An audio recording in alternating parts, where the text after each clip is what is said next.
Konten creator ini bikin konten karena mereka cari duit. Mereka bukan pamer juga, mereka nyari duit dari konten tuh, nyari duit dan ditonton jutaan.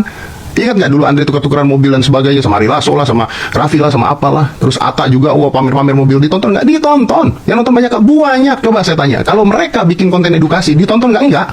Enggak.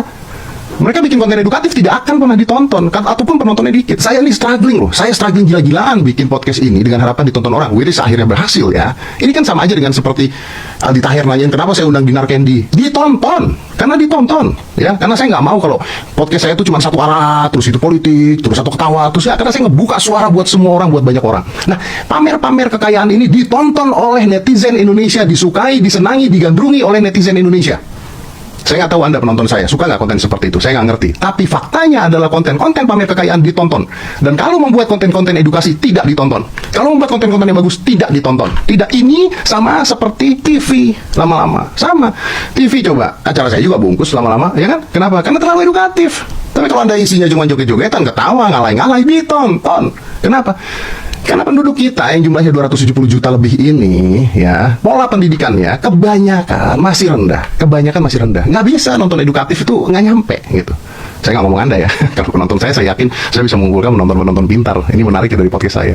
Tapi penonton-penonton kita kebanyakan adalah sosial ekonomi rendah, sosial pengetahuan rendah. Nah, ini sosial pengetahuan rendah masih bisa dijual mimpi, masih bisa ngeliat kalau gue nggak bisa naik Ferrari atau Lamborghini, gue at least bisa ngerasain tuh ngeliat orang naik Lambo itu seperti apa. Ikut bahagia ketika orang yang pamer kekayaannya bahagia. Itu psikologinya. Jadi mereka ikut bahagia ketika ada orang bahagia, ikut bahagia. Bukan, dasar orang kaya pamer-pamer, pamer kurang aja, enggak. Mereka, keren ya, keren banget ya, bagus, rumahnya gedungnya, mobilnya 16 miliar ya. Ditonton bos, ditonton. Jadi salah nggak Andre, Atta, Raffi membuat konten seperti itu? Nggak salah. Kenapa nggak salah? Penontonnya ada. Sama kayak pelacuran. Salah nggak pelacuran? Buat saya, ya, yang nyari ada, yang nyari banyak. Rokok dilarang nggak? Dilarang. Dijual nggak? Dijual. Kenapa? Yang rokok banyak. Karena ada pasarnya, ada marketnya. Jadi, menurut saya, Dr. Ade Armando, ini sorry ya kalau saya salah ya, saya nggak tahu ini dokter atau profesor, tapi menurut saya Dr. Ade Armando tidak salah ketika membuat konten tersebut. Dia benar dan dia khawatir apa yang akan terjadi kepada bangsa kita. Bagus, Bung. Tapi membuat konten pamer kekayaan tidak salah karena mereka tahu market mereka tahu penonton mereka yakin ini ditonton jutaan dan menghasilkan uang. Yang salah siapa? Yang salah adalah netizen dan pola pendidikan di Indonesia. Kita masih jauh keluar. Saya itu tidak pernah nonton video di YouTube pamer-pamer kekayaan. Nggak pernah. Pertama, gue udah kaya. Kedua gini, misalnya ya, ada orang pamer mobil Lambo atau Rolls Royce 30 miliar. Saya nggak pengen nonton. Kenapa nggak pengen nonton? Gue tahu gue nggak akan beli. Punya duitnya pun gue nggak akan beli. Apalagi gue gak punya duit ya, gitu ya. Beli Rolls Royce 30 miliar, gue gak tahu gue ada duit apa enggak. Jadi gue gak mau nonton sesuatu yang gue bahkan tidak akan beli, yang gue gak mampu beli juga dan gue gak pengen beli juga, gitu ya. Tapi minder juga. Gue juga pernah juga pamer-pamer jam harganya segini, gue kasih tahu kenapa jam harganya segini, kenapa mahalnya segini. Gue kasih edukasi juga seperti itu, pernah juga. Kenapa? Karena ada penontonnya.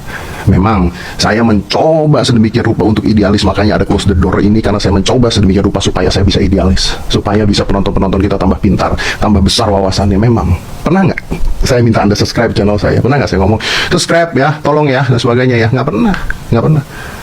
Walaupun gue berharap kalian subscribe, karena kalau saya tahu kalian subscribe, pasti subscribe dengan keinginan kalian sendiri. Jadi sekalian tolong subscribe. Pertama kalinya gue minta tolong subscribe. Jadi intinya adalah pamer-pamer kekayaan bisa membuat terpecah belah Indonesia antara si miskin dan si kaya. Tapi pamer-pamer kekayaan terjadi karena penontonnya ada dan banyak. Jadi apa yang harus dirubah? Yang salah siapa? Bukan Bung Ade, bukan artis-artis itu, tapi mindset dari penonton. Nah, mudah-mudahan dengan berkembangnya Indonesia, dengan berkembangnya pola pendidikan kita, mindset kita makin lama makin dibenarkan. Kalau Anda punya adik, ceritakan ke adik Anda tentang apa yang harusnya ditonton, apa yang harusnya dilakukan, belajar seperti apa. Kalau Anda punya saudara, ajarin hal itu kepada mereka supaya mindsetnya berbeda, supaya mereka mau menonton hal-hal positif yang bisa menambah ilmu. Vicky Naki belajar bahasa 5 bahasa dari YouTube. Anda nonton orang pamer Lamborghini, tidak kebeli Lamborghini-nya. Yang